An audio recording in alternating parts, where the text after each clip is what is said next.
আমাদের অচিরেই আমাদের সাথে শেয়ার মানি নিয়ে বসতে হবে। এই শ্রী ভেঙ্কটেশ ফিল্ম কলকাতাতেই তাদেরকে বলা হয় মারোয়ারি। তাহলে তো আমাদের এই ইন্ডাস্ট্রি বিরান ভূমি হয়ে যাচ্ছে। আরশাদ আদনান আমাদের চোখ খুলে দিয়েছে। দুর্বার আন্দোলন করতে হবে, এই ব্রিটিশ বেনিয়ার থেকে আমাদের এই ইন্ডাস্ট্রি উদ্ধার করতে হবে। এর আগেও আমরা ধানুকাদের এই ইন্ডাস্ট্রি থেকে তাড়িয়েছি, আমরা এই মারোয়ারিদের ওই ইন্ডাস্ট্রি থেকে তাড়াবো। কিন্তু আমাদের যেন কেউ বলতে না পারে যে আমরা হটকারী আন্দোলন করেছি। আমরা এই সমস্ত সিনেপ্লেক্সের ছবি দেওয়া বন্ধ করে দিব। 400 টাকা 450 টাকার একটা টিকিট বিক্রি হয়, সেই টিকিট থেকে প্রযোজককে দেওয়া হয় মাত্র 65 টাকা। জ্বালাও পোড়াও করতেও যাব না, আপনাদের ভাঙচুর করতেও যাব না, আমরা আমাদের ছবি দিব না। কিন্তু আপনি ছবি কিভাবে চালান? যে একটা লাইসেন্স সিনেমা হল পেলে সেই লাইসেন্সের ক্রাইটেরিয়া কি, নীতিমালা কি, সেখানে স্পষ্ট বলা আছে 15% থেকে 20% ইংলিশ ছবি চালাবেন, ইংরেজি মুভি অথবা অন্যান্য ভাষার মুভি যেটা নিয়মে পড়ে, আর 80% আমাদের লোকাল মুভি চালাতে হবে। এটা আপনারা জানেন, পূর্ববর্তী বক্তারা বলেছেন যে পুরাটাই আপনারা উল্টা করেন। আপনারা 80% ইংরেজি ছবি বা ভিন্ন ভাষার ছবি চালান, আমাদের 10% আমাদের বাংলা ছবি আপনারা চালান না। এটাও আপনাদের বিরুদ্ধে একটা গুরুতর অভিযোগ, এইটার সমাধানে আসতে হবে। এবং সর্বশেষ যেটা, সর্বশান্ত করার জায়গা যেটা, সেটা হচ্ছে শেয়ার মানি। আপনারা জানেন 400 টাকা 450 টাকার একটা টিকিট বিক্রি হয়, সেই টিকিট থেকে প্রযোজককে দেওয়া হয় মাত্র 65 টাকা, 60 টাকা 65 টাকা। একটা ছবি 65 টাকা। আপনি যে টিকিট আছে, আপনার টিকিটে আমরা দেখি, খেয়াল করে দেখি যে এয়ার কন্ডিশন 120 টাকা, আমরা দেখি ক্লিনিং চার্জ 120 টাকা, এরকম অনেক। আর হচ্ছে যে প্রবেশ মূল্য 120 টাকা। সবার শেষে ছবির দাম কিন্তু 400 450 টাকা। আমাদের বক্তব্য হচ্ছে, প্রথম কথা হচ্ছে যে 120 টাকা করে যদি এক একটা দর্শকের কাছ থেকে আপনি একটা শোতে নেন, আপনার শোটা যদি হাউসফুল হয়, দর্শক পরিপূর্ণ হয়, তাহলে আপনার সিট যদি থাকে 250 300, তো 300টা লোক দিচ্ছে কত টাকা? তো আপনার 2 ঘন্টা ছবিটা দেখার পর আপনার ইলেকট্রিক বিল কয় টাকা আসে? আমার তো মনে হয় না যে 2-3 টাকা করে মাথাপ্রতি এক একজনের ইলেকট্রিক বিল আসার কথা না, 2-3 টাকার বেশি। সেখানে আপনারা নিচ্ছেন কত? মাথাপ্রতি 120 টাকা করে। এবং আপনার যেদিন হলটা তৈরি হয়েছে, সৃষ্টি হয়েছে, সেদিন থেকে ওই এসি তো চলতেছে। আপনি নিয়েই যাচ্ছেন, মেইনটেনেন্স চার্জ নিয়েই যাচ্ছেন। মানে এটার সৃষ্টির পর থেকে এটার আর কোনো ইয়ে নাই, এটা মানে নিতেই থাকবে। সেম ক্লিনিং তো আপনার হল আপনি তো করবেনই। আপনি ক্লিনিং করবেন না আপনার হল আপনি এই মেইনটেনেন্স আপনি করবেন, আপনার এই ইলেকট্রিক বিল দিবেন, এগুলো দিবেন। তা নাইলে আপনার কাছে আমি ছবি দিব কেন? আর আপনি কেন হল মালিক হবেন? আপনার যদি কোনো ইনভেস্ট না থাকে, সব কিছুই যদি প্রযোজকরা দেয়, তাহলে আপনার এই হলে ইনভেস্ট কিসের? আপনার তাহলে কিসের ব্যবসা? তাহলে তো আপনি আমাদের মাথায়, প্রযোজকের মাথায় আমাদের প্রোডাক্ট, আমাদের মাথায় কাঁঠাল ভেঙে খাচ্ছেন আপনারা। সেই সুযোগ আর দেওয়া হবে না। এই আমাদের অচিরেই আমাদের সাথে শেয়ার মানি নিয়ে বসতে হবে। এইটাই হচ্ছে মোটামুটি এখন আমাদের গাইডলাইন। আমাদের মহামান্য রাষ্ট্রপতি পুত্র আরশাদ আদনান, যিনি আজকে উপস্থিত হয়েছেন, আমরা আমাদের উপস্থিত হয়ে আজকে আমাদের এই প্রযোজকদের সাথে মত বিনিময়, উনি সংগঠনের আমাদেরকে সমৃদ্ধ করেছেন। এবং তিনি আনঅফিসিয়ালি তিনি আমাদের প্রত্যেকটা জায়গায় তিনি কাজ করছেন এই চলচ্চিত্র উন্নয়নের জন্য। আমরা যেখানেই তাকে দরকার হচ্ছে, আমরা ডাকলে তাকে পাচ্ছি। আজকে আপনারা তার কাছ থেকে অনেক কথা শুনেছেন, অনেক শুভঙ্করের ফাঁকি শুনেছেন। আমরা তো জানি না, আজকে যে নামটা বলেছেন SVF, আপনারা তাকে SVF বললে চিনবেন না, কিন্তু এর পুরো নামটা বললে আপনারা সবাই চিনবেন। সেটার নাম হচ্ছে শ্রী ভেঙ্কটেশ ফিল্মস।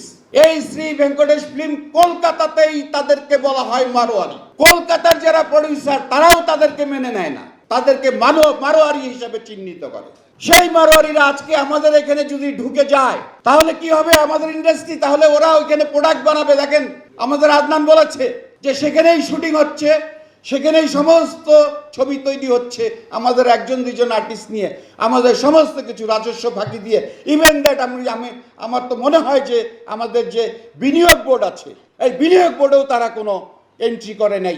কারণ বিনিয়োগ বোর্ডে এখানে ব্যবসা করতে হলে, এখানে তাদের নামে ব্যবসা করতে হলে বিনিয়োগ বোর্ডে তাদের এখানে এন্ট্রি লাগবে, বিনিয়োগ বোর্ডের সদস্য হতে হবে এবং ট্যাক্সের সমস্ত বিষয় ক্লিয়ার করে সেইখানে ছবি বানাতে হবে। এবং সবচেয়ে বড় কথা, সেখানে ট্যাক্স আর বিনিয়োগ বোর্ড সেটা বাদই দিলাম। আজকে যে প্যাকেজ ছবি, সমস্ত আমাদের টেকনিশিয়ান সমস্ত আর্টিস্ট, সমস্ত টেকনিশিয়ান ওখানে যে কাজ করতেছে, করে একটা ফুল প্যাকেজ করে নিয়ে এসে এখানে রিলিজ দিচ্ছে, তাহলে তো এটা আমাদের কি হলো? তাহলে তো আমাদের এই ইন্ডাস্ট্রি বিরান ভূমি হয়ে যাচ্ছে। এটা আজকে আমাদের এই আরশাদ আদনান আমাদের চোখ খুলে দিয়েছে। এটা নিয়ে আমাদের দুর্বার আন্দোলন করতে হবে। এই ব্রিটিশ বেনিয়ার থেকে আমাদের এই ইন্ডাস্ট্রি উদ্ধার করতে হবে। আমরা কোন অবস্থায় এই মারোয়ারিদের আমাদের এই বাংলাদেশে বিজনেস করে আমরা এখানে খেতে দিব না, আমরা এখানে জায়গা দেব না।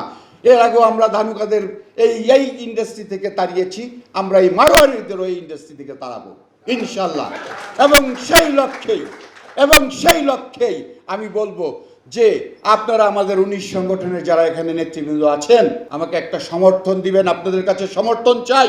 সেটা হচ্ছে যে আমাদের এই সংগঠন আরো শক্তিশালী করার জন্য আমরা একটা প্রস্তাব রাখবো। এটা আমরা যদিও আমরা অফিসিয়ালি পরে মিটিং করে করব, কিন্তু আপনাদের আজকে সবার সামনে আজকে একটা প্রস্তাব রাখবো। আপনারা আমাদের 19 সংগঠনের সবাই আছেন, আমরা দেখছি উপর নিচে। আমরা আজকে আমাদের এই 19 সংগঠনের শক্তিকে আরো বৃদ্ধি করার জন্য, আপনারা বলছেন, অনেক বক্তা বলেছেন যে আপনারা প্রাইম মিনিস্টারের কাছে যাবেন। আমাদের ঘরের মধ্যে রাষ্ট্রপতি আছে, আমাদের ঘরের মধ্যে রাষ্ট্রপতি আছে, আমাদের প্রাইম মিনিস্টার পর্যন্ত যাওয়া লাগবে না। আমি বললাম যে আমাদের ঘরের মধ্যে রাষ্ট্রপতি আছে, আমরা তাকে নিয়ে আমরা যাব। এই জন্য 19 সংগঠনের কাছে আমি একটা দাবি করছি, একটা প্রস্তাব করছি। আমরা আমাদের এই 19 সংগঠনের প্রধান আমরা আরশাদ আদনানকে প্রধান উপদেষ্টা আমরা করব। আপনারা হাত তুলে সবাই রাজি।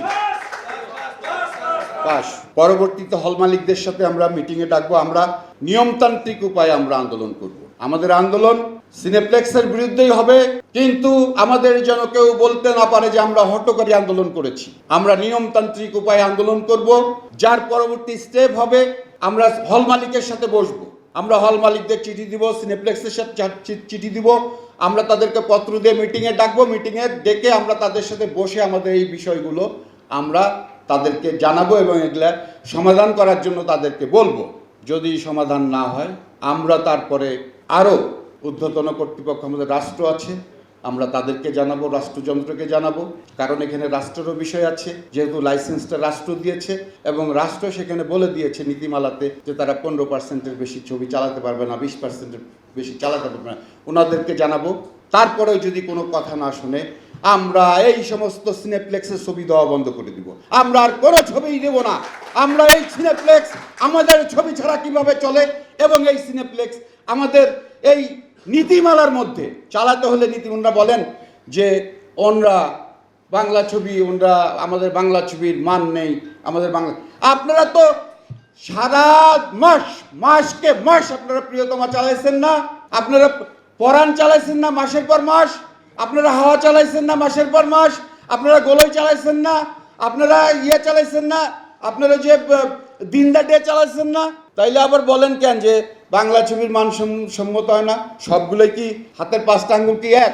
আপনারা যদি মনে করেন তাহলে আপনাদের বিরুদ্ধে আমরা আন্দোলন করব, যে ওই যে নীতিমালা, আপনার লাইসেন্সের নীতিমালা মতো চলতে হবে। আপনি চালান, 15% ছবি চালাবেন, আমরা দাঁড়াই থাকবো। 15%-এর বেশি 1% চালাবেন, আমরা ধরে বসবো। আমরা আপনাদের জ্বালাও পোড়াও করতেও যাব না, আপনাদের ভাঙচুর করতেও যাব না, আমরা আমাদের ছবি দিব না। কিন্তু আপনি ছবি কিভাবে চালান সেইটা কিন্তু আমরা বুঝে নেব, আমরা সেইটা বুঝে নেব আমাদের এই ইয়ার থেকে। এইটাই হচ্ছে আমাদের মোটামুটি পরবর্তী কর্মসূচি।